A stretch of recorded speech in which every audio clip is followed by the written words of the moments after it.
Minha mãe deu todo o meu fundo universitário para minha irmã para que ela pudesse ter um casamento maior, com mais convidados. Ela esperava que eu simplesmente ficasse feliz por ela e seguisse em frente. Eu não fiquei. Agora ela precisa de um favor meu e eu continuo esquecendo de ligar de volta. Ei, Reddit, então está aí a história de como minha mãe entregou todo o meu fundo universitário para que minha irmã pudesse ter um casamento perfeito de Pinterest com 250 convidados que ela mal conhecia, e como o karma acabou dando a volta quando ela precisou de algo de mim. Apertem os cintos, porque esta é uma jornada selvagem através do favoritismo familiar e do jogo longo da vingança mesquinha.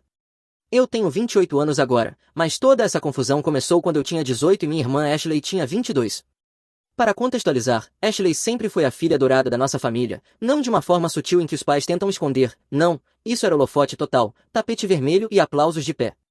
Desde que éramos crianças, ela era a primogênita, a filha que minha mãe sempre quis, e aparentemente isso significava que ela não podia errar em nada, enquanto eu era basicamente um pensamento tardio compulso. Crescendo, toda conquista minha recebia um aplauso educado, enquanto Ashley ganhava um desfile completo. Eu entrava no quadro de honra todo semestre durante o ensino médio, enquanto trabalhava nos fins de semana em uma farmácia para economizar dinheiro. Minha recompensa era um "isso é bom, querida" e talvez um tapinha na cabeça. Ashley mal passava nas matérias e minha mãe fez para ela uma festa de formatura que custou mais do que meu carro usado. O favoritismo era tão óbvio que até os nossos vizinhos percebiam. A senhora Patterson, da casa ao lado, uma vez me perguntou se eu era adotada, porque ela nunca via meus pais em nenhum dos meus eventos escolares. Não, só a criança reserva, senhora P. Meus pais tinham criado fundos universitários para nós duas quando nascemos. Meu avô do lado do meu pai insistiu nisso antes de morrer, inclusive colocou em seu testamento que uma parte de sua herança tinha que ir para fundos educacionais para os netos. Homem inteligente, meu avô. Ele conhecia os hábitos de gasto da minha mãe, que poderiam financiar o produto interno bruto de um pequeno país se não fossem controlados. Quando eu me formei no ensino médio, meu fundo tinha crescido para cerca de $85.000, não o suficiente para cobrir tudo em uma grande universidade, mas suficiente para bancar uma universidade estadual, talvez com algum trabalho de meio período. Eu tinha todo o meu plano traçado: universidade estadual, graduação em contabilidade, formar em 4 anos, obter meu registro de contador e começar a construir uma carreira de verdade. Nada extravagante, apenas um plano sólido para um futuro sólido. O fundo da Ashley era mais ou menos do mesmo valor. Ela tinha feito 2 anos em uma faculdade comunitária local, morando em casa, e depois se transferiu para uma universidade estadual, onde se formou em comunicação. Ela usou cerca de metade do fundo, já que morar em casa economizava dinheiro. O resto ficou parado rendendo juros, supostamente sendo guardado para uma pós-graduação, entrada de uma casa ou algo responsável. Então ela conheceu Brandon. Brandon era tão interessante quanto uma torrada seca, mas tinha um emprego decente como gerente em um banco e vinha de uma família com dinheiro, não rica, mas confortável o suficiente para pertencer a um clube de campo e fazer viagens anuais para a Europa. Ashley viu sinais de dinheiro e uma melhora de estilo de vida, e de repente estava perdidamente apaixonada por esse equivalente humano de tinta bege. Eles namoraram por cerca de 8 meses antes de Brandon pedir Ashley em casamento. Minha mãe perdeu completamente a cabeça de tanta empolgação. Ela começou a planejar o casamento antes mesmo de Ashley mandar ajustar o anel. Estamos falando de painéis no Pinterest, reuniões com fornecedores, visitas a locais, toda a produção. Minha mãe tratou isso como se estivesse planejando um casamento real, em vez de assistir a filha se casar com um cara cuja qualidade mais interessante era seu handicap no golfe. O planejamento do casamento tomou conta da nossa casa inteira. Havia amostras de tecido em todas as superfícies, 3 revistas de casamento diferentes em cada banheiro e minha mãe no telefone com fornecedores a todas as horas.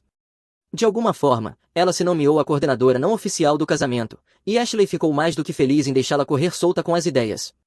Eu estava terminando meu último ano do ensino médio durante tudo isso, tentando finalizar meus planos de faculdade e resolver ajuda financeira.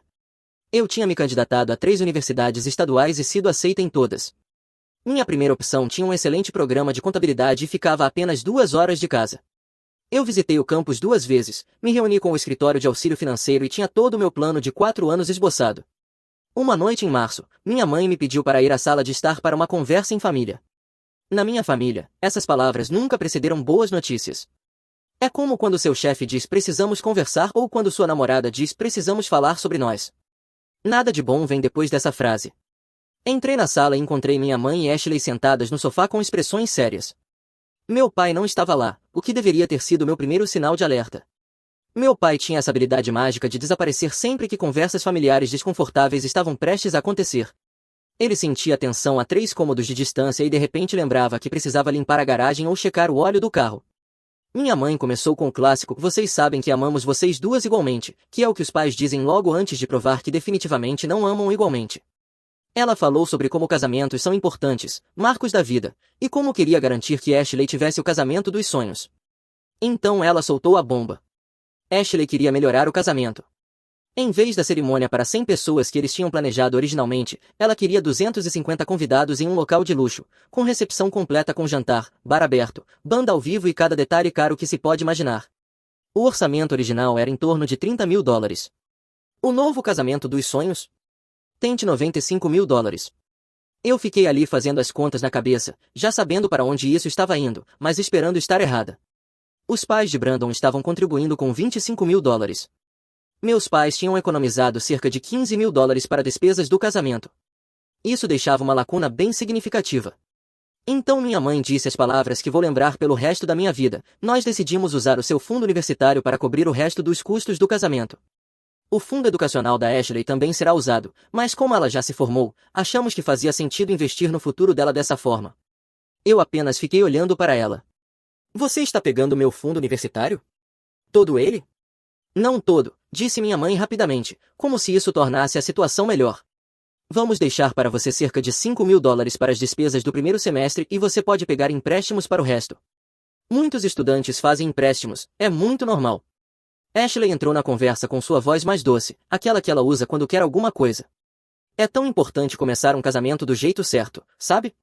A família do Brandon está convidando tantas pessoas importantes e nós realmente queremos causar uma boa impressão. Além disso, você é inteligente e jovem, vai conseguir pagar os empréstimos facilmente com o seu salário depois de se formar. Eu olhei para minha mãe, olhei para minha irmã e perguntei: você falou com o pai sobre isso? Seu pai concorda. É a melhor decisão para a família, ela disse. O que era o código da minha mãe para eu disse ao seu pai que isso ia acontecer e ele concordou enquanto assistia televisão. A melhor decisão para a família, não para mim, a pessoa para quem aquele dinheiro realmente era destinado, para a família, que aparentemente significava o status social da Ashley. E a capacidade da minha mãe de se gabar por ter dado um casamento caro. Eu perguntei se a Ashley estava contribuindo com o próprio dinheiro para isso. Ela tinha um emprego, estava trabalhando havia quase um ano desde que se formou. Minha mãe ficou defensiva imediatamente. A Ashley tem despesas, ela disse. Ela está economizando para o futuro dela com o Brandon. Eles vão precisar de dinheiro para uma casa, para móveis, para começar a vida juntos. Não seria justo esperar que ela esvaziasse as próprias economias por um único dia. Mas esperar que eu abrisse mão de todo o meu fundo universitário era totalmente justo, entendi. Eu tentei argumentar. Tirei todos os meus documentos de planejamento da faculdade, mostrei os pacotes de ajuda financeira, expliquei quanto eu teria de pegar emprestado se eles tirassem meu fundo. Com o fundo, eu me formaria com talvez $20.000 em empréstimos, o que era administrável. Sem ele, eu estaria olhando para mais de $80.000 em dívidas antes mesmo dos juros. Minha mãe dispensou tudo isso com um gesto. Você vai conseguir bolsas, você é uma boa aluna. Candidate-se a mais bolsas e programas de trabalho e estudo. A Ashley não tinha nenhuma dessas vantagens. A Ashley não tinha essas vantagens porque mal mantinha uma média C e nunca tentou conseguir bolsas, mas apontar isso teria sido considerado falta de apoio. A conversa ficou girando em círculos por uma hora.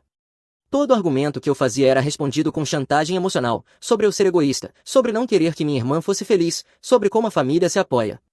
Minha mãe até chorou em certo momento, dizendo que nunca imaginou que eu fosse tão cruel a ponto de negar a minha irmã o casamento dos sonhos. Foi aí que percebi que eu já tinha perdido. A decisão tinha sido tomada antes mesmo de me contarem. Aquilo não era uma discussão, era um anúncio com a falsa aparência de pedir minha opinião. Eles provavelmente já tinham transferido dinheiro ou prometido aos fornecedores. Eu só era esperada para sorrir e concordar. Eu me levantei e saí sem dizer mais nada, fui para o meu quarto e fechei a porta. Eu consegui ouvir minha mãe dizendo a Ashley que eu acabaria cedendo, que eu só estava sendo dramática e que entenderia com o tempo. No dia seguinte, eu chequei minha conta bancária, onde eu guardava a pequena quantia de dinheiro que tinha economizado com meu trabalho na farmácia, cerca de $3.000 ao longo de 2 anos trabalhando nos fins de semana. Não era muito, mas era meu. Abri uma nova conta em um banco diferente e transferi cada centavo. Eu tinha essa sensação paranoica de que, se deixasse acessível, de alguma forma aquilo também seria emprestado para despesas do casamento. Passei as 2 semanas seguintes pesquisando todas as bolsas, auxílios e opções de ajuda financeira disponíveis. Preenchi formulários até meus dedos ficarem doloridos. Me reuni 3 vezes com a orientadora financeira da minha futura faculdade, explicando minha situação. Eles foram solidários, mas realistas. Eu encararia empréstimos significativos. Minha mãe tentou fazer aquele discurso de eu disse que daria certo quando consegui algumas bolsas pequenas. Ela parecia genuinamente confusa sobre por que eu ainda estava chateada. Na cabeça dela, ela tinha resolvido o problema ao me deixar $5.000, e eu tinha dado um jeito no resto, então do que eu estava reclamando. O planejamento do casamento da Ashley entrou em ritmo máximo. Todo santo dia era sobre centros de mesa, provas de vestido, degustações de menu e designs de convites. Minha mãe estava no paraíso, vivendo vicariamente através do grande dia da Ashley. Elas iam juntas a feiras de noivas, tinham dias de spa mãe e filha e passavam horas ao telefone com a coordenadora do casamento. Eu trabalhava turnos extras na farmácia, economizando cada dólar que podia para as despesas da faculdade que se aproximavam. Quando não estava trabalhando, eu ficava no meu quarto, estudando ou pesquisando formas de minimizar meus custos. Decidi fazer uma carga horária completa todos os semestres, incluindo os verões, para poder me formar em 3 anos em vez de 4. Seria brutal, mas economizaria um ano de despesas de moradia e mensalidades. Ninguém parecia notar quanto tempo eu passava no meu quarto ou o quanto eu tinha ficado quieta. Eles estavam ocupados demais no mundo do casamento. A única vez em que eu era chamada a participar era quando precisavam da minha opinião sobre algo sem importância, como se os guardanapos deveriam ser marfim ou creme, como se eu desse a mínima para a cor dos guardanapos quando meu futuro financeiro tinha acabado de ser queimado por causa daqueles guardanapos. A conversa que realmente ficou marcada para mim aconteceu cerca de 1 mês antes do casamento. Eu estava na cozinha fazendo um sanduíche quando a Ashley entrou toda animada por causa de uma lembrancinha de casamento superfaturada que tinha encontrado. Ela começou a me mostrar fotos no celular, falando sobre como eram fofas e como os convidados iam adorar. Então ela olhou para mim e disse: "Você sabe que eu realmente agradeço isso, né? O sacrifício que você está fazendo por mim." Eu apenas olhei para ela. "O sacrifício que eu estou fazendo? Você quer dizer o fundo universitário que era meu e foi tirado?" Ela teve a audácia de parecer magoada. "Quero dizer, sim, mas você entende por que isso é importante, né? Esse casamento vai definir o tom de todo o nosso casamento. A família do Brandon tem expectativas. Se fizéssemos um casamento pequeno e barato, o que isso diria sobre nós? Diria que vocês vivem dentro das próprias possibilidades, como pessoas normais." Eu respondi. Ela revirou os olhos. "Você é tão dramática, é só dinheiro. Você vai ganhar mais dinheiro, mas eu só tenho um dia de casamento." Foi naquele momento que percebi que a Ashley realmente não entendia o que tinha tirado de mim. Para ela, era apenas dinheiro que de alguma forma seria reposto. Ela não conseguia compreender que cada dólar que eu agora teria de pegar emprestado me custaria anos de pagamento, que os $85.000 que eles tiraram de mim acabariam custando provavelmente $120.000 até que eu quitasse os empréstimos com juros, mas que os guardanapos e as lembrancinhas da festa eram, na visão dela, um investimento crítico no futuro dela. Depois disso, eu parei de me envolver em qualquer conversa sobre o casamento. Quando minha mãe pedia que eu participasse do planejamento ou desse alguma opinião, eu simplesmente me tornava indisponível. Isso levou a mais chantagens emocionais sobre eu não apoiar, sobre eu ser egoísta, mas eu já tinha passado do ponto de me importar. Eles tinham feito a escolha deles, e eu tinha feito a minha. 1 mês antes do casamento, chegou o meu pacote de aceitação da universidade. Olhando aqueles papéis, fazendo as contas de empréstimos e despesas, a realidade me atingiu com força. Eu estava começando minha vida adulta com $80.000 de dívida para que minha irmã pudesse ter guardanapos de coquetel com monograma e uma escultura de gelo em forma de cisnes. O casamento em si foi exatamente tão ridículo quanto se poderia esperar. O local era uma propriedade enorme, com jardins e fontes. Havia flores por toda parte, provavelmente milhares de dólares em arranjos que estariam mortos em 3 dias. A cerimônia teve um quarteto de cordas, a recepção teve uma banda de 12 integrantes, uma cabine de fotos com adereços, uma mesa de doces, um jantar completo com 3 opções de prato principal e um bar aberto com bebidas de primeira linha. Eu contei aproximadamente 240 pessoas lá. Eu conhecia talvez 30. O resto eram amigos da família do Brandon, associados de negócios dos pais dele, pessoas do clube de campo deles e conhecidos da faculdade da Ashley com quem ela não falava havia anos, mas que foram convidados apenas para aumentar os números. Minha mãe passou a noite inteira se gabando para qualquer um que quisesse ouvir sobre como ela tinha conseguido realizar um casamento tão elegante, quanto pensamento tinha sido colocado em cada detalhe e como a Ashley merecia apenas o melhor. Eu a observei se derreter em elogios para estranhos sobre os lençóis italianos importados nas mesas, enquanto eu calculava quantas parcelas de empréstimo estudantil aqueles tecidos representavam. A primeira dança do casal foi ao som de uma música de um artista que eles contrataram especificamente para o casamento, $12.000 por uma apresentação ao vivo da música da primeira dança deles. Aquilo equivalia aproximadamente a um semestre de mensalidade para mim, gasto em 3 minutos e meio de música. Eu fui embora cedo, alegando que precisava trabalhar na manhã seguinte, o que de fato era verdade. Enquanto minha irmã e o novo marido dançavam a noite inteira na festa de 6 dígitos deles, eu fui para casa e finalizei minha papelada de ajuda financeira. A faculdade começou 3 meses depois. Eu me mudei para a opção de dormitório mais barata, consegui um emprego de trabalho-estudo na biblioteca e mantive meus turnos de fim de semana na farmácia da minha cidade. Minha rotina era implacável: aulas, estudo, trabalho, repetir. Enquanto outros calouros entravam em clubes e iam a festas, eu trabalhava e estudava para manter minhas notas altas o suficiente para conservar minhas bolsas acadêmicas. O primeiro semestre quase me quebrou. Eu acordava às 6 da manhã para um turno de abertura na biblioteca, trabalhava até a aula das 9, depois ia direto de uma aula para outra até às 3 da tarde, estudava na biblioteca até começar meu turno da noite às 5, trabalhava até às 9, comia algo barato, estudava até meia-noite, dormia e repetia.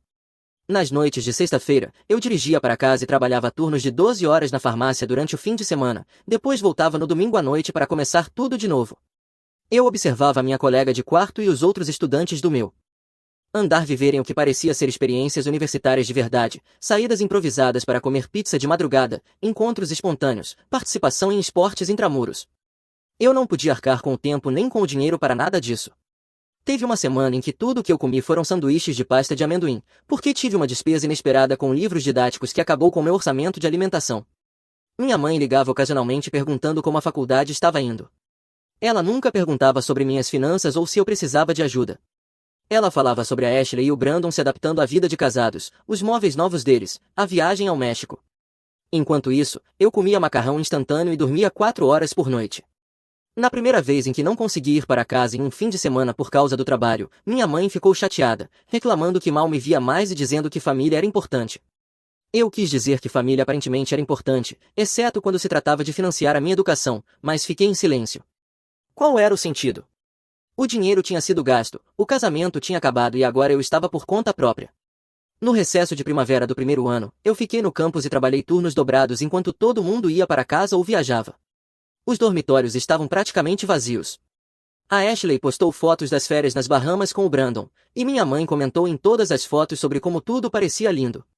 No segundo ano, eu já tinha provado para mim mesma que conseguia lidar com a carga. Eu mantinha uma média de 3,7, trabalhando 25 horas por semana e fazendo aulas de verão. Eu tinha descoberto todas as formas possíveis de cortar custos, comprando livros usados, preparando refeições com alimentos básicos baratos, andando a pé em vez de usar o transporte do campus para economizar alguns dólares em taxas. No verão depois do segundo ano, eu fiquei no campus e fiz uma carga completa de aulas enquanto trabalhava em tempo integral na farmácia. Eu morei na opção de moradia de verão absolutamente mais barata, que era basicamente um bloco de concreto que parecia uma prisão, mas era $800 mais barato por mês do que os dormitórios normais. Não havia ar-condicionado durante um verão brutal, os banheiros eram compartilhados e nunca eram limpos direito, e meus vizinhos eram atletas de verão que festejavam todas as noites, mas economizava dinheiro. Eu ia para a aula de manhã, trabalhava no turno da tarde, voltava e estudava na única área comum com ar-condicionado até fechar às 10 da noite, depois voltava para o meu quarto que parecia uma sauna e tentava dormir com um ventilador de caixa apontado para o meu rosto. Eu perdi provavelmente 15 quilos naquele verão, só de suar e de não conseguir pagar comida suficiente para repor as calorias. Enquanto isso, a Ashley postava fotos da viagem de segundo aniversário deles à Itália, e minha mãe comentava tão orgulhosa de vocês dois com cerca de 20 emojis de coração. Ninguém perguntou como estava sendo meu verão ou pareceu notar que eu não ia para casa havia meses. Minha mãe ainda não parecia perceber ou se importar com a rotina exaustiva que eu vivia, ela ligava para me contar sobre o mais recente projeto de decoração da casa da Ashley ou sobre o jantar de aniversário deles em algum restaurante chique. Em nenhum momento ela perguntou se eu precisava de alguma coisa ou ofereceu ajuda com livros ou compras de mercado. A filha dourada estava prosperando em sua vida subsidiada, e isso era tudo o que importava. Eu fiz as contas uma vez, durante uma semana particularmente difícil do terceiro ano. O casamento tinha custado aproximadamente $95.000 no total. Só as flores custaram $8.000, o suficiente para cobrir um semestre inteiro da minha mensalidade, taxas e moradia. O fotógrafo foi $4.500 por alguém que tirou fotos que agora estavam em um álbum de casamento que ninguém mais olhava. Aquilo poderia ter comprado todos os meus livros didáticos de todo o curso, com dinheiro sobrando. O pacote de vídeo foi $3.200 por um vídeo que tenho quase certeza de que ninguém assistiu desde a semana seguinte ao casamento. A escultura de gelo que eles absolutamente precisavam ter custou $600. As lembrancinhas que ninguém quis ou guardou custaram quase $1.000. Cada dólar daquele casamento eu conseguia converter em algo prático na minha vida. As peças centrais das mesas custaram mais do que o meu orçamento mensal de comida. O bolo de casamento custou mais do que 6 meses do meu seguro do carro. A banda ao vivo custou mais do que 3 meses do meu aluguel. Mas a Ashley só tinha um dia de casamento. Enquanto isso, eu tive 4 anos de exaustão, estresse de me perguntar se conseguiria me formar antes de me esgotar completamente. No terceiro ano, algo mudou. Eu parei de sentir amargura pela situação e comecei a vê-la como combustível. Cada dia cansativo, cada prova estressante, cada momento em que eu quis desistir, eu pensava naquele casamento, e isso me empurrava para a frente. Meu sucesso não seria entregue de bandeja como o da Ashley foi. Eu iria conquistá-lo, e ele teria significado. Eu me formei em 3 anos, como havia planejado, com meu diploma em contabilidade e uma média de 3,8. Fiz o exame de CPA 2 meses depois de me formar e passei nas 4 partes na primeira tentativa, algo que apenas cerca de 60% das pessoas conseguem. Eu tinha 3 ofertas de emprego antes mesmo de receber minhas notas finais. Minha mãe foi à minha formatura, tirou algumas fotos e foi embora cedo porque a Ashley precisava de ajuda com alguma coisa na casa dela. Não houve festa, nem jantar de comemoração, nem reconhecimento de que eu tinha acabado de realizar algo genuinamente difícil enquanto trabalhava para pagar a faculdade. Apenas uma mensagem: orgulho de você, querida, mais tarde naquela noite. Eu aceitei um emprego em uma empresa de contabilidade de médio porte, com um bom salário inicial. Não era um dinheiro enorme, mas sólido para uma recém-formada. Mais importante ainda, eles ofereciam auxílio para pagamento de empréstimos estudantis como parte do pacote de benefícios. Não faria meus empréstimos desaparecerem da noite para o dia, mas toda ajuda contava. Eu aluguei um pequeno apartamento, nada sofisticado, mas meu. Comprei móveis básicos em brechós e mantive minhas despesas no mínimo. Cada dólar extra ia para os empréstimos. Meu objetivo era quitá-los em 10 anos em vez dos 20 padrão. Era um plano agressivo, mas eu já estava acostumada a planos agressivos. Vivi como se ainda estivesse na faculdade nos 2 primeiros anos após me formar, mesmas refeições baratas, mesmo orçamento rígido, mesmo estilo de vida sem extras. Enquanto meus colegas de trabalho saíam para happy hours e viagens de fim de semana, eu ficava em casa e fazia pagamentos extras dos empréstimos. Eles achavam que eu era entediante ou antissocial. Eu não me dava ao trabalho de explicar que cada happy hour custava o que eu pagava mensalmente no meu empréstimo de maior juros. No meu primeiro ano de trabalho, quitei 12 mil dólares em empréstimos, no segundo ano, 13 mil dólares. Fui promovida a associada sênior, com um aumento que foi direto para os empréstimos. No terceiro ano, 15 mil dólares. Os juros finalmente começaram a cair o suficiente para que mais dos meus pagamentos atingissem o principal, em vez de apenas cobrir a acumulação. Eu acompanhava cada pagamento em uma planilha, observando o saldo diminuir mês a mês.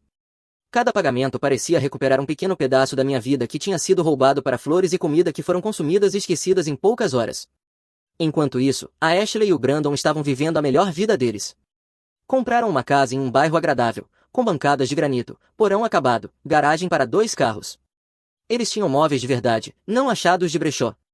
Faziam viagens para regiões vinícolas e postavam fotos de jantares sofisticados em que um aperitivo custava mais do que eu gastava em comida em uma semana. Minha mãe me mandava as fotos, fazendo comentários sobre como a Ashley estava indo bem. Pouco importava que a casa e o estilo de vida da Ashley fossem financiados por dinheiro da família, vindo de várias fontes, incluindo meu fundo universitário. Nos primeiros anos após a formatura, eu mantive distância das coisas da família. Aparecia nos feriados principais, ficava algumas horas e ia embora. Minha mãe fazia comentários sobre eu estar distante ou ocupada demais para a família, mas eu nunca mordia a isca.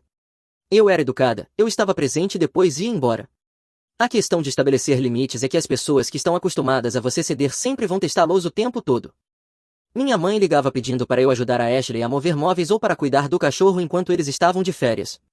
Eu sempre tinha conflitos convenientes de trabalho. Toda vez que ela tentava me culpar dizendo que eu era egoísta e não arrumava tempo para a família, eu concordava que sim, eu estava muito ocupada com o trabalho e não podia ajudar. Então chegou o 5º ano. Eu vinha trabalhando de forma constante, vivendo de maneira econômica e pagando agressivamente meus empréstimos. Eu já tinha eliminado cerca de 45 mil dólares do principal e estava no caminho certo para ficar livre de dívidas em mais 5 anos, exatamente dentro do plano. Foi então que minha mãe ligou com uma atualização interessante. Ashley e Brandon estavam se divorciando. Aparentemente, o casamento de conto de fadas que exigia um casamento de 6 dígitos tinha durado exatamente 4 anos e alguns meses. Os detalhes eram confusos. Brandon estava tendo um caso com alguém do trabalho, Ashley estava gastando dinheiro mais rápido do que eles conseguiam ganhar, e os dois estavam se afogando em dívidas de cartão de crédito. Eles compraram a casa, os móveis e os carros e fizeram viagens que não podiam pagar, vivendo de crédito e expectativas. A casa estava com a hipoteca maior do que o valor do imóvel. Eles tinham mais de US$ 60.000 em dívidas de cartão de crédito entre vários cartões. Os carros estavam financiados com taxas horríveis e os móveis caros estavam em planos de pagamento que eles mal conseguiam manter. Acontece que, quando você financia um estilo de vida com crédito em vez de planejamento financeiro real, tudo desmorona rápido. O divórcio seria feio e caro, e a Ashley estava voltando a morar com meus pais. Minha mãe soava genuinamente chocada, como se não conseguisse entender como aquilo tinha acontecido. O casamento perfeito da filha perfeita tinha implodido. A ironia não me escapou. O casamento da Ashley, aquele que exigiu o sacrifício do meu fundo educacional, tinha lançado um matrimônio que nem chegou ao 5º aniversário. Todo aquele dinheiro para um relacionamento que acabou valendo menos do que o custo das peças centrais das mesas. Minha mãe me ligou chorando, dizendo que a Ashley precisava do apoio da família durante aquele momento difícil. Eu disse que era uma situação ruim e que esperava que a Ashley conseguisse se reerguer. Minha mãe perguntou se eu poderia ajudar a Ashley com um pouco de dinheiro para ela alugar um apartamento, apenas um pequeno empréstimo, talvez US$ 2.000 para cobrir o primeiro e o último mês de aluguel. Eu disse que não podia fazer isso, que tinha minhas próprias despesas para me preocupar. Essa aparentemente foi a resposta errada, porque minha mãe começou um discurso sobre como família ajuda a família, sobre como a Ashley tinha passado por tanta coisa, e como eu podia ser tão fria no momento de necessidade dela. Eu ouvi tudo em silêncio, esperando a pausa, e então fiz uma única pergunta: a Ashley alguma vez devolveu o fundo universitário que usou para o casamento dela? Houve silêncio do outro lado da linha. Então minha mãe tentou mudar de assunto, dizendo que aquilo era diferente, que tinha sido há muitos anos e que eu precisava deixar isso para trás. Você tem razão, foi há muitos anos, eu concordei, anos em que eu trabalhei até quase me destruir para pagar por uma educação que deveria ter sido financiada. Então não, eu não posso emprestar dinheiro para Ashley. Eu tenho empréstimos estudantis para pagar. Você lembra deles, não lembra? Aqueles que eu não teria se meu fundo universitário não tivesse sido gasto em esculturas de gelo e uma banda ao vivo. Minha mãe disse que eu estava sendo mesquinha e guardando rancor. Eu disse que estava sendo realista em relação às minhas finanças. Ela disse que a Ashley era família e precisava de ajuda. Eu disse que a Ashley tinha feito as escolhas dela e eu tinha feito as minhas, e agora nós duas estávamos vivendo com as consequências. Então eu encerrei a ligação. Por cerca de um ano depois disso, meu relacionamento com minha mãe ficou frio. Ela ainda ligava, mas as conversas eram curtas e tensas. De vez em quando, ela soltava insinuações sobre como as coisas estavam difíceis para Ashley, claramente tentando me provocar a oferecer ajuda. Eu nunca caí nessa. A Ashley eventualmente conseguiu um pequeno apartamento e um emprego fazendo trabalho administrativo em algum lugar. O divórcio foi finalizado. Brandon ficou com a maior parte das contas de aposentadoria, já que eles só tinham sido casados por alguns anos, e eles venderam a casa com prejuízo. A parte da Ashley, depois de pagar a hipoteca e as dívidas, foi basicamente nada. Eu mantive a cabeça baixa e continuei trabalhando. Virei contadora sênior depois de 3 anos na empresa, recebi um aumento e continuei pagando os empréstimos. Minha vida não era emocionante, mas era estável e era minha. Eu a tinha construído sozinha, sem favores nem dinheiro da família, e havia algo satisfatório nisso. Então, 6 meses atrás, minha mãe ligou com um tipo diferente de pedido. Não era sobre a Ashley nem sobre chantagens emocionais de obrigações familiares, era sobre ela. Meu pai tinha se aposentado no ano anterior e eles planejavam viajar, aproveitar os anos de aposentadoria, todas aquelas coisas padrão. Só que acabou acontecendo que meu pai tinha tomado algumas decisões de investimento questionáveis ao longo dos anos que ninguém conhecia. Um ex-colega tinha apresentado a ele uma suposta oportunidade de negócio que acabou sendo basicamente um golpe. Ele investiu uma parte das economias da aposentadoria deles, algo em torno de US$ 40.000, e perdeu quase tudo. Eles estavam em uma situação financeira apertada, não sem teto ou algo dramático assim, mas apertado o suficiente para que a aposentadoria confortável que imaginavam parecesse muito menos confortável. Minha mãe estava perguntando se eu poderia ajudá-los. Ela não especificou um valor, mas pelo jeito que falava, eu tive a sensação de que estávamos falando de uma quantia significativa. Eu disse que precisaria pensar a respeito e checar minhas finanças. Ela pareceu aliviada por eu não ter dito não imediatamente, provavelmente achando que finalmente tinha quebrado meu egoísmo. Eu pensei sobre isso por cerca de 30 segundos. 30. Depois voltei para minha vida e não liguei de volta. Ela ligou mais algumas vezes nas semanas seguintes. Eu vi o nome dela no identificador de chamadas e simplesmente deixava ir para a caixa postal. As mensagens começaram casuais, apenas conferindo se eu já tinha tido tempo de pensar em ajudar. Depois ficaram mais urgentes, dizendo que realmente precisavam da minha ajuda, que estavam preocupados em conseguir pagar as contas. Depois vieram frustradas, pedindo que eu retornasse a ligação porque isso era importante. Eu ocasionalmente respondia por mensagem algo vago, como super ocupada com o trabalho, ligo quando tiver tempo ou recebi sua mensagem, ainda estou organizando meu orçamento, nunca um compromisso real de ligar ou ajudar, apenas o suficiente para mostrar que eu não tinha morrido. Um mês passou, 2 meses. Minha mãe começou a ligar com mais frequência. As mensagens ficaram mais longas e detalhadas sobre a situação financeira deles, sobre talvez terem que vender a casa e reduzir o padrão de vida, sobre como ela estava tão estressada com dinheiro em uma fase da vida em que não deveria estar estressada, sobre como nunca imaginou que a própria filha a deixaria assim, sem resposta. Em nenhuma dessas mensagens ela reconheceu a ironia, em nenhum momento pareceu ligar os pontos entre me deixar afundar em dívidas estudantis e eu não correr para resgatá-la de problemas financeiros. A melhor mensagem veio cerca de 3 meses depois de tudo isso. Ela ligou e deixou um longo correio de voz sobre como a família deveria se manter unida, sobre como ela sempre esteve lá por mim enquanto eu crescia, sobre como tinha sacrificado tanto por mim e pela Ashley, e sobre como era decepcionante que eu não me desse ao trabalho de ajudá-la em seu momento de necessidade. Eu salvei aquele correio de voz.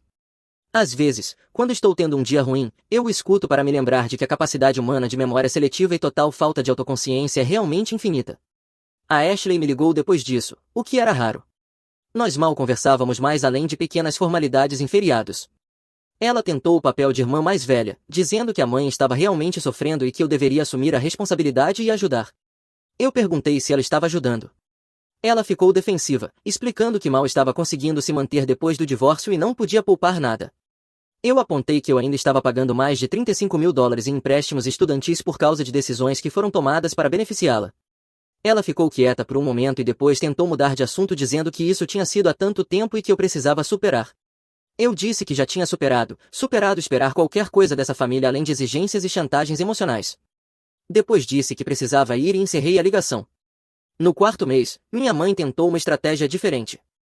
Ela ligou e não mencionou dinheiro em nenhum momento, disse que só queria conversar, saber como eu estava, colocar a conversa em dia sobre a minha vida. Era uma armação tão óbvia que quase senti pena dela. Conversamos por cerca de 15 minutos sobre nada importante. Ela perguntou sobre o trabalho, eu dei respostas vagas. Ela me contou sobre alguns vizinhos e o que eles estavam fazendo. Então, bem no final, ela mencionou casualmente que adoraria me levar para almoçar em breve para realmente colocar a conversa em dia. Eu disse que verificaria minha agenda e retornaria. Nunca retornei. Ela ligou uma semana depois perguntando sobre aquele almoço. Eu disse que tinha estado atolada de trabalho e que tinha esquecido completamente de olhar meu calendário. Ela sugeriu algumas datas, eu disse que teria de confirmar com a minha agenda e avisaria. 2 semanas se passaram, ela ligou de novo. Eu pedi desculpas por estar tão ocupada e prometi que encontraria um tempo em breve. Ficamos nesse vai e vem por mais um mês, até que ela desistiu da ideia do almoço. No quinto mês, ela me enviou um e-mail longo. Esse era diferente dos recados de voz e das ligações. Era bem pensado, cuidadosamente redigido, tentando construir um argumento lógico sobre por que eu deveria ajudar. Ela detalhou a situação financeira deles, mostrou os números de renda versus despesas, explicou a lacuna que estavam tentando cobrir. Falou sobre como eles sempre planejaram deixar alguma herança para mim e para Ashley, mas que esse revés tinha eliminado essa possibilidade. O argumento da herança foi particularmente interessante para mim. Durante anos, eu nunca tinha ouvido uma palavra sequer sobre qualquer herança, mas agora que ela precisava de dinheiro meu, de repente existia esse dinheiro futuro nebuloso que eu deveria me importar em proteger. Não importava que qualquer herança fosse apenas teórica e estivesse a décadas de distância. Não importava que eu tivesse aprendido há muito tempo a não esperar nada deles de qualquer forma. O e-mail era, na verdade, muito bem escrito. Ela claramente tinha gasto tempo nisso, talvez até pedido ajuda a alguém para escrever. Tinha tópicos em lista, divisões financeiras e todos aqueles argumentos que soavam razoáveis.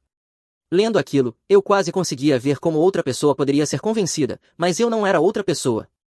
Eu era alguém que se lembrava exatamente do que aconteceu com o meu fundo universitário. Eu não respondi ao e-mail, nem mesmo um recebi, vou pensar. Apenas silêncio total. Alguns dias depois, ela mandou uma mensagem perguntando se eu tinha recebido o e-mail. Eu respondi, sim, recebi e nada mais. Ela perguntou se eu tinha alguma dúvida sobre o que ela tinha enviado. Eu disse não agora, ainda processando, e voltei a ficar em silêncio.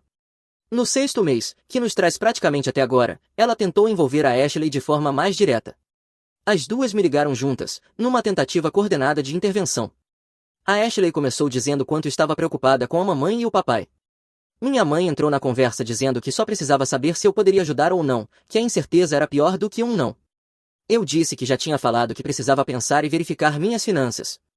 A Ashley pressionou, perguntando quanto tempo mais eu precisaria para pensar. Eu disse que o tempo que fosse necessário, que essa não era uma decisão para ser tomada levianamente. Minha mãe perguntou se eu poderia pelo menos dar um prazo de quando teria uma resposta. Eu disse que entraria em contato quando entrasse em contato, que não seria pressionada a tomar uma decisão financeira antes de estar pronta. Elas tentaram mais alguns caminhos naquela ligação: culpa, lógica, apelos emocionais, tudo. Eu me mantive educada, mas firme, sem promessas, sem compromissos, sem prazo, apenas vou pensar e aviso. A ligação terminou com as duas claramente frustradas. Eu voltei a assistir televisão.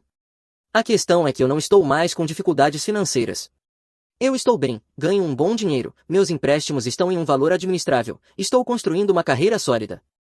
Eu provavelmente poderia ajudá-las sem destruir meu orçamento, mas toda vez que penso nisso, eu me lembro de estar sentada naquela sala de estar aos 18 anos, sendo informada de que meu fundo universitário pagaria por centros de mesa e uma fonte de chocolate. Eu me lembro da minha mãe chorando sobre como eu estava sendo egoísta por não querer abrir mão do meu fundo educacional pela festa da Ashley. Eu me lembro de trabalhar em 3 empregos enquanto fazia carga horária completa. Eu me lembro de cada jantar de macarrão instantâneo, de cada vez que não pude fazer algo com amigos porque precisava trabalhar, de cada semestre exaustivo em que eu me perguntava se conseguiria chegar até a formatura. Eu me lembro do rosto da Ashley quando ela disse: "Você vai ganhar mais dinheiro, é só um casamento." E eu me lembro de que, nem uma única vez, em todos aqueles anos em que eu estava lutando, minha mãe ligou para oferecer ajuda. Nenhuma vez ela perguntou se eu precisava de dinheiro para livros, se eu estava me alimentando direito ou se eu estava bem. As únicas ligações eram para me contar sobre a mais recente compra da Ashley, ou férias, ou projeto de melhoria da casa. Então agora, quando minha mãe liga, eu até olho o telefone. Vejo o nome dela aparecer e penso: eu devia ligar de volta, mas aí me lembro que tenho roupa para lavar, ou e-mails de trabalho para responder, ou literalmente qualquer outra coisa, e continuo esquecendo de ligar para ela. É a forma mais passiva de vingança, na verdade. Eu não estou gritando nem fazendo cenas, não estou me recusando a ajudar abertamente nem criando confrontos dramáticos. Eu só estou, de forma consistente, esquecendo que ela precisa de algo de mim, da mesma forma que ela esqueceu que eu precisava de ajuda quando eu estava me matando de trabalhar, da mesma forma que ela esqueceu que meu fundo universitário era meu quando quis dar uma festa cara, da mesma forma que ela esqueceu que eu existia, a menos que precisasse de alguma coisa. Minha memória simplesmente ficou muito falha ultimamente. Engraçado como isso acontece. Estranho. Na semana passada, ela deixou mais um correio de voz, com a voz tremendo, dizendo que não entendia por que eu estava fazendo isso com ela, por que eu estava sendo tão cruel. Disse que nunca me criou para ser esse tipo de pessoa, alguém que abandonaria a família quando ela precisasse. Eu salvei esse correio de voz também, coloquei em uma pasta com todos os outros. Às vezes penso em ligar de volta, ter a conversa direta em que eu explico exatamente por que não estou ajudando, apontando cada paralelo entre a situação dela agora e a minha 10 anos atrás, fazendo-a entender, realmente entender, o que ela fez e por que isso é a consequência natural. Mas então percebi que isso daria a ela o confronto que ela quer, abriria a porta para mais manipulação, mais chantagens emocionais, mais oportunidades para ela distorcer a situação e me transformar na vilã. Ela faria disso meu rancor, em vez das escolhas dela. Então, em vez disso, eu continuo esquecendo de ligar de volta. Ela está estressada com dinheiro e se sente abandonada pela família. Isso é duro. Eu lembro de me sentir assim também, uma vez, quando tinha 18 anos e vi todo o meu fundo universitário ser gasto em flores e lembrancinhas enquanto minha mãe me dizia que eu era egoísta por ficar chateada com isso. A Ashley me ligou ontem, irritada. Desta vez, em vez de fazer o papel da irmã preocupada, ela disse que eu estava sendo infantil e mesquinha, que guardar esse rancor por tanto tempo era patético. Ela disse que a mamãe estava literalmente perdendo sono por causa da situação financeira deles e que eu só estava piorando tudo ao ignorá-la. Eu perguntei a Ashley se ela ainda tinha algum dinheiro do fundo universitário dela que não tivesse sido usado ou se ela tinha gastado tudo no estilo de vida antes do divórcio. Ela disse que isso era irrelevante. Eu disse que, na verdade, isso era exatamente o ponto. E então encerrei a ligação. Minha mãe me mandou uma mensagem hoje de manhã dizendo: "Por favor, me liga, precisamos muito falar sobre isso, eu sou sua mãe." Eu li a mensagem, pensei que deveria responder, mas então me distraí com o trabalho e esqueci completamente, assim como continuo esquecendo todas as outras vezes em que ela tenta entrar em contato. Minha ex queria uma figura paterna, então ela dormiu com o meu melhor amigo e engravidou. Eu fiz questão de que os dois entendessem o que acontece quando o homem bom finalmente perde o controle. Certo, Reddit, isso aconteceu lá em 2022 e mudou tudo sobre quem eu sou. As pessoas da minha cidade ainda cochicham sobre isso quando acham que eu não consigo ouvir. Alguns acham que eu fui longe demais, outros acham que eu não fui longe o suficiente. Meu advogado disse que foi o divórcio mais implacável que ele já viu em 30 anos de profissão. Aqui está o que realmente aconteceu. Eu sou Jake, tinha 45 anos quando tudo isso começou. Vivi toda a minha vida adulta em Ashford, Texas, uma cidade cuja população mal passa de 1.000 pessoas em um dia bom. É o tipo de cidade pequena onde todos conhecem a sua caminhonete antes mesmo de conhecerem o seu rosto, onde o restaurante local tem o mesmo cardápio que tinha em 1987, e onde os segredos não ficam enterrados por muito tempo. Eu dirigi uma Ford F-150 XLT de 2019, na cor cinza magnético, e mantinha aquela coisa mais limpa do que a maioria das pessoas mantém a própria cozinha. Todo sábado de manhã, sem falta, eu lavava e encerava ela na garagem. Tinha cabine estendida, motor V8 de 5.0 litros, pacote de reboque para quando eu precisava transportar equipamentos. Comprei usada, com 30 mil milhas, por 28 mil dólares. Quitei em 3 anos, porque não acredito em carregar dívidas mais tempo do que o necessário. Eu também era dono da minha casa, sem financiamento. 3 quartos, estilo rancho, em 2 acres no extremo sul da cidade, bem onde as ruas asfaltadas dão lugar ao cascalho. Comprei por 95 mil dólares lá em 2004, quando o mercado ainda era razoável. Ao longo dos anos, investi mais 20 mil nela. Telhado novo em 2015, atualizei o painel elétrico eu mesmo em 2018, lixei e restaurei os pisos de madeira em 2020 durante o lockdown, porque eu tinha tempo e habilidade. A oficina ficava nos fundos, um galpão de 30 por 40 que eu construí com meu sogro Robert lá em 2010 isolamos direito, passamos linhas elétricas dedicadas e instalamos iluminação de LED no teto. Era lá que eu passava a maior parte do meu tempo livre restaurando motocicletas antigas. Uma Harley Sporter 12 de 1998 estava apoiada em cavaletes, esperando eu terminar de refazer todo o sistema elétrico. Encontrei ela no Craigslist por 15 dólares, o cara não fazia ideia do que tinha. O motor estava sólido, o quadro limpo, só precisava de alguém que soubesse o que estava fazendo para trazê-la de volta à vida. Eu era casado com Laura havia 22 anos quando tudo isso começou, namorados desde o ensino médio, aquela história clássica de romance de cidade pequena que as pessoas fazem filmes sobre. Conheci ela no 2º ano, quando se transferiu de outro distrito. Ela era da minha aula de inglês, uma garota quieta que sentava no fundo e desenhava durante as aulas. Um dia pedi um lápis emprestado só para ter uma desculpa para falar com ela. Levei ela ao baile no 3º ano, pedi ela em casamento no último ano na noite da formatura e nos casamos naquele verão na primeira igreja batista, com talvez 70 pessoas presentes. Os pais dela não ficaram felizes com a gente se casar tão jovem, mas acabaram aceitando. Meus pais a amaram desde o primeiro dia. Laura dava aulas de arte na escola primária de Ashford. Começou lá logo depois da faculdade e ficou por 18 anos. As crianças a adoravam. Ela tinha aquele jeito paciente e encorajador que fazia até o aluno mais relutante querer tentar. A sala dela sempre cheirava a tinta guache e papel colorido, as paredes cobertas de trabalhos dos alunos. Ela ficava até mais tarde toda terça e quinta para coordenar o clube de arte depois da aula. Nossa filha Claire tinha 17 anos, último ano do ensino médio. Tocava violino como se tivesse nascido com um instrumento nas mãos. Primeira cadeira da orquestra da escola desde o 1º ano, venceu competições regionais por 3 anos seguidos. Faculdades estavam de olho nela para bolsas de música, mas ela já tinha se comprometido com um programa intensivo de verão em Austin. 5 semanas de instrução profissional, aulas com mestres e oportunidades de apresentação. Custou 4.200 dólares, mas eu paguei sem hesitar. A menina tinha talento de verdade, do tipo que supera o que uma escola de cidade pequena pode oferecer. A vida era confortável naquele jeito estável e previsível, não empolgante, não dramático, apenas sólida. O tipo de vida em que você sabe como será uma terça-feira daqui a um mês. Eu acordava às 5h30 todas as manhãs, fazia café na cafeteira de 12 xícaras Mr. Coffee que tínhamos desde 2008, bebia 2 xícaras pretas enquanto lia as notícias no celular. Laura descia por volta das 6h15, já vestida para a escola. Ela colocava café com creme e açúcar, sentava-se à minha frente na mesa da cozinha. Não precisávamos conversar muito de manhã, apenas um silêncio confortável, quebrado por algum comentário ocasional sobre o clima ou o jantar. Ela saía para a escola às 7. Eu terminava meu café, conferia minha agenda do dia e carregava as ferramentas na caminhonete. Meu trabalho me mantinha ocupado e por perto. Consertava fiações, instalava ventiladores de teto, substituía disjuntores, resolvia problemas elétricos. Eu tinha licença de eletricista desde 2003 e construí uma base sólida de clientes ao longo dos anos. As pessoas confiavam em mim porque eu aparecia quando dizia que iria, fazia o serviço direito na primeira vez e cobrava preços justos. A senhora Jenkins, da rua Maple, tinha meu número na descagem rápida e me ligava toda vez que uma lâmpada queimava, mesmo eu já tendo ensinado o marido dela a trocar pelo menos 6 vezes. Eu também era voluntário no Corpo de Bombeiros, o Corpo de Bombeiros Voluntários de Ashford, com 23 membros ativos, a maioria de nós com outros empregos. Eu estava lá desde 2005, comecei ajudando na manutenção dos equipamentos, depois me tornei bombeiro certificado e fiz treinamento de EMT. Não recebíamos muitas chamadas, talvez um incêndio estrutural por ano, a maioria era acidente de trânsito, emergências médicas ou alarmes falsos, mas quando alguém precisava de ajuda às 3 da manhã, nós aparecíamos. Os almoços de domingo eram obrigatórios na casa dos pais de Laura, Robert e Patricia Patterson, que moravam na mesma casa onde Laura cresceu, uma grande casa vitoriana na rua El com varanda ao redor e um jardim que Patricia cuidava como se fosse seu quarto filho. Chegávamos por volta da 1 da tarde.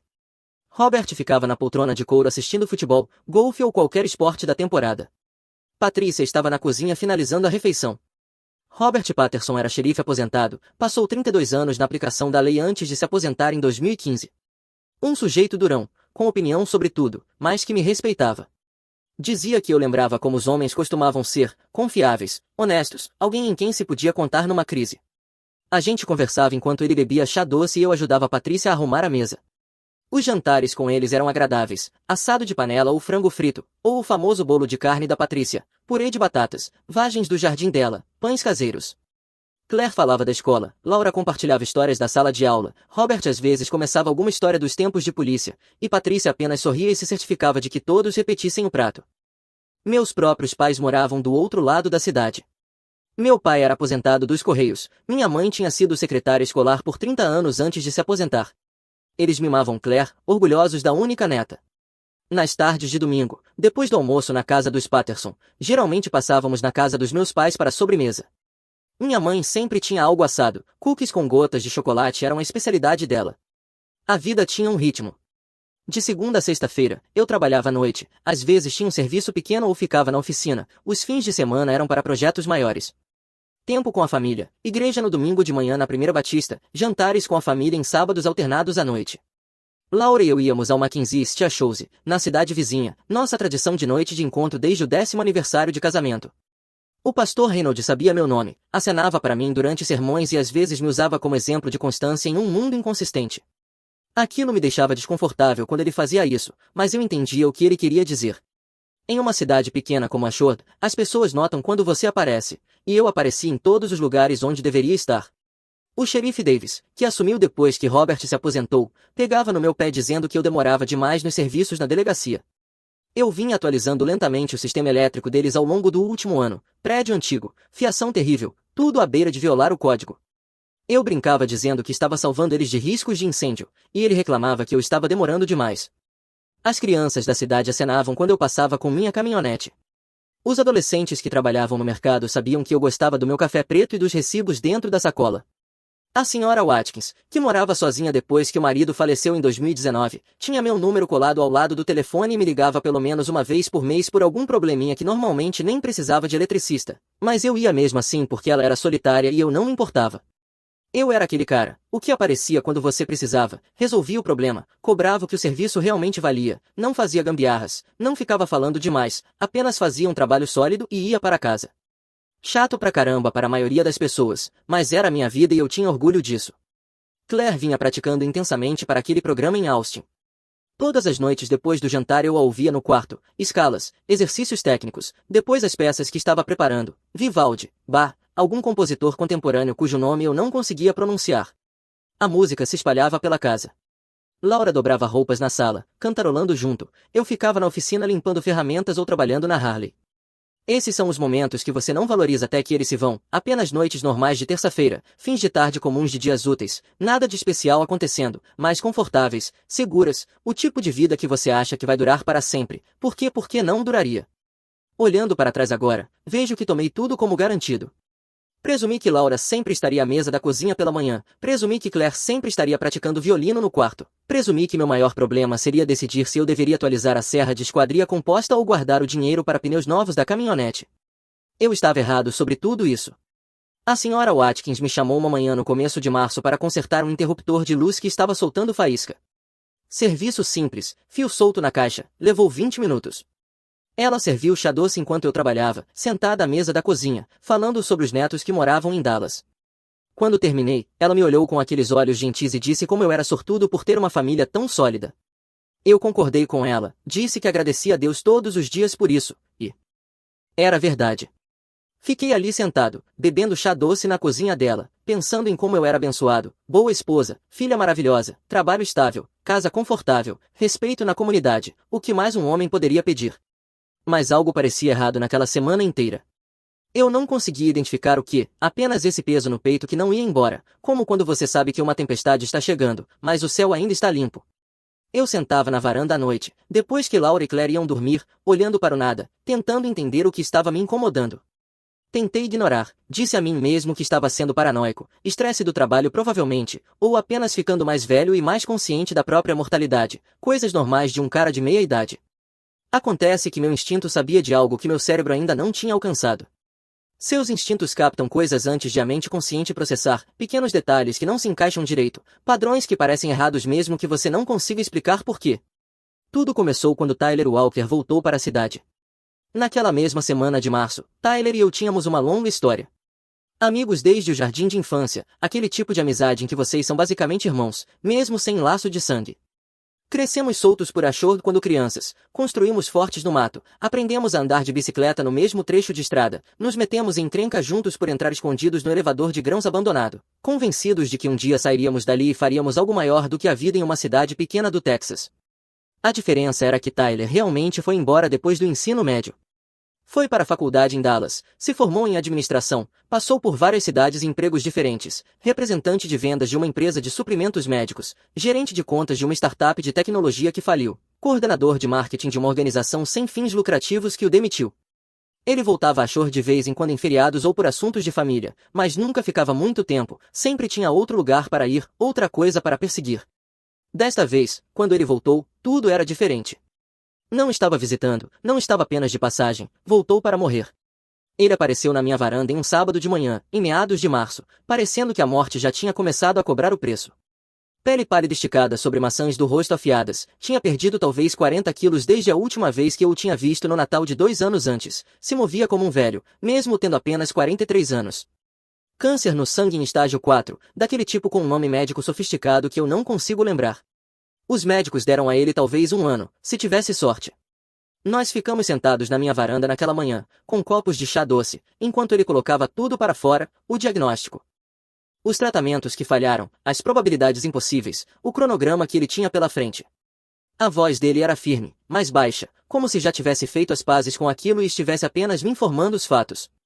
No começo eu não soube o que dizer, apenas fiquei ali sentado, observando o vento mover a grama do outro lado da estrada enquanto tentava processar que meu melhor amigo desde a escola primária estava morrendo. Seu cérebro não quer aceitar uma informação dessas, fica tentando encontrar brechas em que não seja verdade, em que os médicos tenham se enganado, em que exista algum tratamento que ainda não tentaram. Por fim, eu disse que ele deveria ter contado antes. Ele riu, aquela mesma risada que eu tinha ouvido 10.000 vezes ao crescer, e disse que não queria estragar a surpresa. Perguntei onde ele estava ficando. Ele tinha alugado a antiga casa da Sra. Cooper, no lado oeste da cidade, uma casa de 2 quartos que estava vazia desde que ela se mudou para um asilo. O proprietário ficou feliz em ter alguém ali, mesmo que por pouco tempo. Tyler não tinha muita coisa, uma mala de roupas, um laptop e uma pilha de documentos médicos que deixaria qualquer um sobrecarregado. Tomei uma decisão ali mesmo. Disse a Tyler que ajudaria no que fosse possível, levá-lo a consultas, fazer compras, qualquer coisa de que precisasse. Ele tentou dispensar, disse que não queria ser um peso. Cortei isso na hora. 23 anos de amizade não desaparecem porque a vida ficou difícil. A partir daquele dia, ajudar Tyler passou a fazer parte da minha rotina. Eu o levava às consultas de oncologia no centro médico em vácuo, 2 horas para ir e 2 para voltar, ficava sentado por horas em salas de espera enquanto injetavam veneno nas veias dele tentando desacelerar o câncer que o consumia vivo. Pegava os remédios na farmácia, ajudava a entender a papelada do plano de saúde, porque o sistema é feito para confundir pessoas que estão morrendo. Limpava a casa alugada quando a náusea ficava forte demais para ele se importar. Quando eu não podia estar lá por causa do trabalho, Laura assumiu no começo. Eu agradecia por isso, Laura sempre foi assim, cuidadosa, não suportava ver alguém sofrer. Ela levava refeições para Tyler, sopa de legumes, frango grelhado, coisas que não irritassem o estômago dele. Trocava os lençóis, fazia recados, organizava os medicamentos naqueles organizadores diários de comprimidos para que ele não perdesse nenhuma dose. Ela rearranjava o horário na escola para ajudar, muitas vezes tirando dias pessoais, saindo mais cedo, indo à casa de Tyler no horário do almoço. Eu achava aquilo bondoso, achava que mostrava como éramos boas pessoas, cuidando de alguém que não tinha mais ninguém. Não vi os sinais de alerta até ser tarde demais. A mudança aconteceu aos poucos, tão devagar que no início eu não percebi. Os jantares em casa ficaram mais silenciosos. Laura começou a faltar às refeições em família. Eu chegava de um serviço e encontrava um prato frio, embrulhado em papel alumínio sobre o balcão, um bilhete dizendo que ela estava na casa do Tyler. Claire levava o jantar para o quarto. Eu sentava sozinho à mesa da cozinha, comendo sobras de assado, ouvindo a casa estalar ao meu redor. Tentei dizer a mim mesmo que era temporário, que Tyler precisava de ajuda extra naquele momento difícil, que quando ele se estabilizasse em um tratamento as coisas voltariam ao normal, Laura estaria em casa para o jantar de novo, retomaríamos nossa rotina. Mas só piorava. Laura chegava em casa depois das 10 da noite, cheirando a antisséptico, os olhos vermelhos de tanto chorar, exausta demais para conversar. Ia direto para o banheiro, tomava um banho longo e depois caía na cama. Eu tentava puxar conversa, perguntava como Tyler estava, se ela precisava de alguma coisa. Ela respondia com uma ou duas palavras e virava de lado. O quarto começou a parecer território estrangeiro. Nós compartilhávamos aquele espaço havia mais de 2 décadas, conhecíamos os padrões de sono um do outro, os sons que o outro fazia à noite, a forma como nos procurávamos inconscientemente. Agora parecia que eu dormia ao lado de uma estranha. Ela ficava deitada do lado dela da cama, de costas para mim, eu ficava do meu lado olhando para o teto, nenhum de nós dizia nada. Até que, numa noite, tentei diminuir a distância. Comentei que tinha notado quanto ela estava passando tempo ajudando Tyler, disse que apreciava a bondade dela, mas que sentia falta de tê-la por perto, perguntei se talvez não pudéssemos encontrar algum equilíbrio. Ela suspirou como se eu estivesse sendo irracional, disse que Tyler estava morrendo e precisava de apoio, que não tinha mais ninguém, perguntou o que eu esperava que ela fizesse, abandoná-lo. Eu não insisti, apenas disse tudo bem e virei para o outro lado, mas a distância entre nós parecia medida em quilômetros, não em centímetros. Laura passou a falar de Tyler o tempo todo, dos tratamentos, das lutas dele, de como era injusto ele nunca ter tido uma família, de como merecia mais do que morrer sozinho. Eu concordava com a cabeça, fazia sons de empatia enquanto consertava uma torneira pingando ou trocava uma luminária, mas a frequência começou a me incomodar. Toda a conversa voltava para Tyler, a dor dele, a solidão dele, os arrependimentos dele. Numa noite de terça-feira, no fim de abril, cheguei em casa por volta das 8 depois de um serviço grande, substituí toda a fiação do galpão de equipamentos da fazenda Henderson, dia longo, costas doloridas, mãos cheias de cortes de descascar fios. A casa estava escura, exceto pelo quarto da Claire no andar de cima. Outro prato embrulhado em papel alumínio no balcão, assado frio com cenouras, terceira vez naquela semana. Me servi, sentei à mesa da cozinha, mal dei 2 garfadas quando Laura entrou, chaves na mão, bolsa no ombro. Perguntou se eu já tinha comido, disse que tinha acabado de começar. Ela passou por mim para pegar água na geladeira, perguntou se eu tinha falado com a Claire naquele dia, disse que ela estava com amigos. Laura assentiu. Coloquei o garfo na mesa e disse que precisávamos conversar, que essa situação com o Tyler não podia continuar daquele jeito. Ela se virou bruscamente. Que situação? Respirei fundo e expliquei que eu entendia que Tyler estava doente e precisava de ajuda, que eu ficava feliz por podermos estar lá por ele, mas aquela era a nossa casa, a nossa família, a nossa vida, e ultimamente parecia que nós éramos o detalhe secundário. A expressão de Laura endureceu. Disse que Tyler estava morrendo, que tinha menos de 1 ano, que precisava de pessoas que se importassem com ele. Perguntei o que isso fazia de nós, se não importávamos tanto quanto ele. Ela pegou as chaves e disse que não ia ter essa conversa naquele momento, foi em direção à porta. Levantei a voz pela primeira vez em meses e disse que ela estava escolhendo ele em vez da própria família. Ela parou na porta, não se virou, apenas ficou ali alguns segundos, depois saiu e foi direto para a casa do Tyler. Fiquei sozinho à mesa da cozinha, com o jantar pela metade esfriando, encarando a cadeira que ela acabará de deixar, o prato intacto que eu tinha separado para ela, só por precaução, caso chegasse com fome. A cozinha onde tínhamos feito 1000 refeições em família ao longo de 22 anos. Foi ali que tomei minha decisão. Foi ali que começou o tratamento do silêncio. Parei de falar completamente com Laura, nada de bom dia, nada de perguntas sobre o dia dela, nada. Quando ela tentava falar comigo, eu passava por ela como se fosse um móvel. Fazia café da manhã para mim e para Claire, não deixava nada para Laura. Entrava e saía sem reconhecer a existência dela. No começo ela tentou consertar, acordava cedo e fazia ovos do jeito que eu gostava, deixava perto da torradeira como sempre fez. Eu passava direto, fazia minha própria comida e saía. Voltava depois e encontrava os ovos intocados no lixo. Laura começou a deixar bilhetes, eu parei de ler. Ela ficava parada nas portas tentando encontrar meu olhar quando eu passava, eu olhava através dela como se fosse uma janela. A situação do quarto também mudou. Numa tarde, enquanto ela estava na casa do Tyler, levei todas as coisas dela para o quarto de hóspedes, roupas, fotos, aquela plantinha de jade que ela mantinha no parapeito da janela, tudo. Arrumei com cuidado e mudei de lugar sem dizer uma palavra. Quando ela chegou naquela noite e viu o que eu tinha feito, tentou me ligar, deixei o telefone tocar. Ficou parada no corredor, encarando a porta fechada do que costumava ser o nosso quarto, depois caminhou lentamente até o quarto de hóspedes. Claire percebeu. Numa noite me perguntou por que a mãe nunca estava mais em casa. Eu disse para ela perguntar à mãe, não elaborei, não expliquei, apenas fui embora. Claire foi procurar Laura depois, conversaram a portas fechadas por mais de 1 hora. Nada mudou. Laura continuou indo à casa do Tyler todos os dias, continuou chegando tarde, continuou tentando chamar minha atenção enquanto eu a tratava como se não existisse. Isso durou semanas. Eu chegava em casa, comia sozinho, trabalhava na Harley na oficina, ia dormir. Laura andava pela casa na ponta dos pés como um fantasma, tentando encontrar um caminho de volta à minha aprovação. Eu não lhe dei nada. As pessoas da cidade notaram, mas ninguém disse nada. Cidades pequenas funcionam com um código específico, você não se mete em situações domésticas a menos que alguém peça ajuda. Então veio a quinta-feira que mudou tudo. Cheguei em casa por volta das 4 da tarde depois de um serviço. A casa estava vazia, ou assim eu pensei. Fui ao quarto para me trocar e foi quando Laura apareceu na porta. Ela parecia péssima, olhos vermelhos, mãos tremendo, roupas desalinhadas. Disse que Tyler estava no hospital, o coração estava falhando, não tinha muito tempo. Sentei na beira da cama e deixei aquilo entrar. Meu amigo mais antigo estava morrendo, o garoto com quem cresci, com quem compartilhei segredos, que eu considerava um irmão, e ele estava desaparecendo naquele momento. Mas ele também era o motivo pelo qual meu casamento tinha desmoronado. Eu me levantei, abri a porta e perguntei a Laura o que mais ela precisava me contar. Minha voz estava completamente plana, sem emoção. Ela começou a chorar e disse que estava grávida. O corredor ficou em silêncio, exceto pelo zumbido da geladeira na cozinha. Fiquei ali processando enquanto ela soluçava. Perguntei de quantos meses, 3 meses. Perguntei de quem era. Eu já sabia a resposta, mas precisava ouvi-la dizer. Ela desmoronou completamente e disse que era do Tyler. Fiquei parado talvez 10 segundos, depois disse que precisaríamos fazer um teste de paternidade, disse que eu não confiava mais nela. Foi aí que as pernas dela cederam.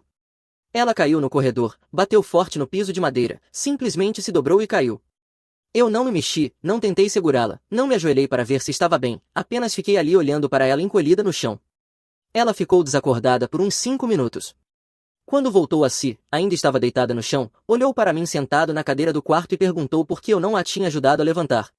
Eu disse que era para ela saber como era se sentir abandonada. Ela recuou como se eu tivesse dado um tapa. Lentamente se levantou, apoiando-se na parede. A voz era quase um sussurro quando confirmou, sim, o bebê era do Tyler. Então tentou explicar. Disse que Tyler queria ser pai antes de morrer, queria que a linhagem dele continuasse. Disse que tinha concordado em ajudá-lo a conseguir isso. Eu fechei os olhos, respirei fundo, abri de novo e perguntei se ela entendia a ironia de um homem morrendo de câncer no sangue querer que esse mesmo sangue corrompido fosse passado para uma criança. O rosto de Laura empalideceu. Perguntou se eu estava falando sério ao zombar do câncer do Tyler. Eu sorri e disse que pelo menos eu estava sendo honesto, o que era mais do que eu podia dizer de uma destruidora de lares. Ela caiu de joelhos na minha frente, implorando, pediu por favor para eu deixar ela ter o bebê, disse que cuidaria sozinha, que era o último desejo do Tyler. Eu não pisquei. Disse que ela nunca me perguntou antes, nunca me consultou antes de abrir as pernas para aquele lixo moribundo, então não tinha o direito de me pedir agora que eu abençoasse ela dando à luz um bastardo. Ela me encarou como se eu fosse um estranho, disse que eu era cruel, que eu tinha me transformado em alguém que ela não reconhecia. Eu me levantei e disse que nós íamos ao hospital, que eu precisava olhar Tyler nos olhos e perguntar a ele como era apunhalar o melhor amigo pelas costas. Laura implorou para que eu não fosse, pediu para eu não machucá-lo, disse que ele estava morrendo. Eu peguei minhas chaves e disse a ela que, se eu quisesse ele morto, ele já estaria morto, mas que eu queria que ele vivesse tempo suficiente para sofrer. Foi então que Claire chegou em casa, entrou e viu a mãe chorando no chão, me viu parado perto da porta com as chaves na mão. Ela congelou na varanda e perguntou a Laura se ela já tinha me contado. Eu me virei e olhei para minha filha, olhei de verdade para ela, ela sabia de tudo esse tempo todo, ela sabia. Eu não disse nada, apenas sorri para ela, não foi um sorriso caloroso, não foi um sorriso de pai, foi o tipo de sorriso que fez ela dar um passo para trás. Assenti lentamente ainda sorrindo, depois me afastei. Laura pegou a bolsa e me seguiu até a caminhonete. A viagem até Vácuo foi completamente silenciosa. Estacionamos no centro médico por volta das 7 da noite, caminhamos por aqueles corredores iluminados por luz fluorescente que todos têm o mesmo cheiro, encontramos o quarto do Tyler na ala de UTI sem dificuldade. Ele estava ligado a máquinas, máscara de oxigênio cobrindo metade do rosto, parecendo ter envelhecido 20 anos desde a última vez que eu o vi, apenas uma semana antes. Tubos saíam de seus braços, o monitor cardíaco apitava de forma constante, mais fraca. O quarto cheirava a antisséptico e aquele odor específico da morte se aproximando. Os olhos dele se abriram quando entramos, ele me reconheceu imediatamente, algo parecido com alívio cruzou seu rosto, provavelmente achou que eu estava ali para confortá-lo. Eu arrastei um banco de metal pelo chão com um rangido longo e deliberado, o som ecoou no quarto pequeno. Sentei bem ao lado da cama, perto o suficiente para ver cada detalhe do corpo dele falhando. Inclinei-me ainda mais e disse, ei, amigo, tenho algo para te contar. A primeira coisa foi que Laura tinha acabado de me dizer que estava grávida do filho dele. Os olhos dele se arregalaram atrás da máscara, um choque real tomou conta, ele tentou dizer algo, mas a máscara de oxigênio abafou tudo. Eu queria que ele ouvisse, não que falasse, então continuei naquele mesmo tom calmo e conversacional, disse que eu ia garantir absolutamente que aquele bebê nascesse. Ele queria saber por quê. Porque eu queria ver o filho dele crescer sem ter ninguém para chamar de pai, queria que aquela criança acordasse todas as manhãs sentindo aquele vazio corroendo por dentro, indo para a escola e vendo outras crianças sendo buscadas pelos pais no fim do dia enquanto ele ficaria ali esperando alguém que nunca, jamais viria. A mão de Tyler se mexeu sobre o cobertor, os dedos tentando se fechar, mas ele estava fraco demais para levantar a mão, fraco demais para fazer qualquer coisa além de ficar ali deitado e ouvir. Eu sorri ainda mais e disse que aquele garoto seria miserável, genuinamente, profundamente miserável, porque o homem que doou material genético para criá-lo ia morrer ali mesmo, naquela cama de hospital, sem jamais saber o nome do filho, sem jamais segurá-lo nos braços, sem jamais ser qualquer coisa além de uma nota de rodapé biológica. Inclinei-me mais e disse que Laura criaria aquele bastardo sozinha, que ela nunca encontraria um homem decente disposto a ser pai do filho de outro homem, que todo homem que entrasse na vida dela iria usá-la e ir embora, e que aquela criança veria isso acontecer, veria como os homens tratavam a mãe, veria o desfile de decepções.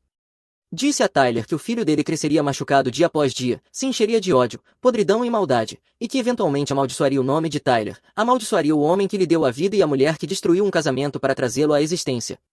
O monitor começou a enlouquecer, apitando cada vez mais rápido. O peito de Tyler se agitava, ele arfava atrás da máscara. Os olhos saltados. Enfermeiras correram para dentro, um médico gritando para eu me afastar. Eu me levantei devagar, olhei para Tyler uma última vez e disse que tinha ido ali para vê-lo sofrer e morrer. Depois saí para o corredor, fiquei do lado de fora da porta de vidro com os braços cruzados, fiz contato visual com Tyler através da janela. Os médicos se amontoaram ao redor dele, mas os olhos dele permaneceram presos aos meus. A máquina começou a emitir um som contínuo e longo. Uma enfermeira saiu e disse que ele tinha partido. Eu disse alto o suficiente para Laura ouvir, te vejo no inferno, seu pedaço de lixo. Laura desabou de novo, caiu no chão com força, desmaiou ali mesmo no corredor do hospital. Eu me afastei para que a enfermeira pudesse ajudá-la, não toquei nela, apenas observei enquanto a estabilizavam. Peguei meu telefone e liguei para minha mãe, disse que Laura estava no hospital e precisava de uma carona, desliguei antes que ela pudesse fazer perguntas.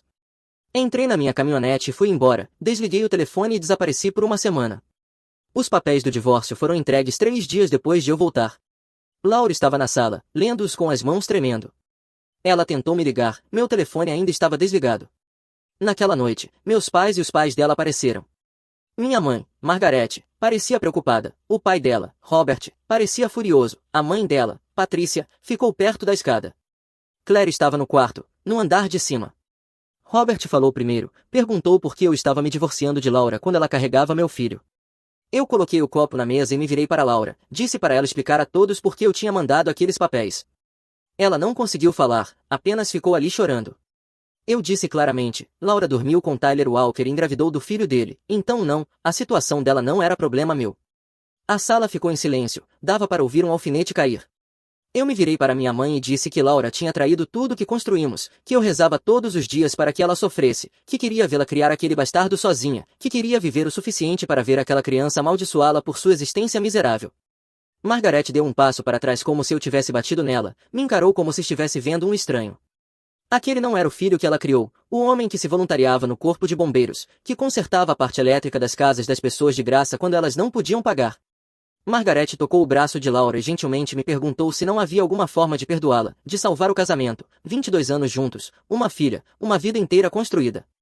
Eu apenas encarei minha mãe, depois olhei para Laura.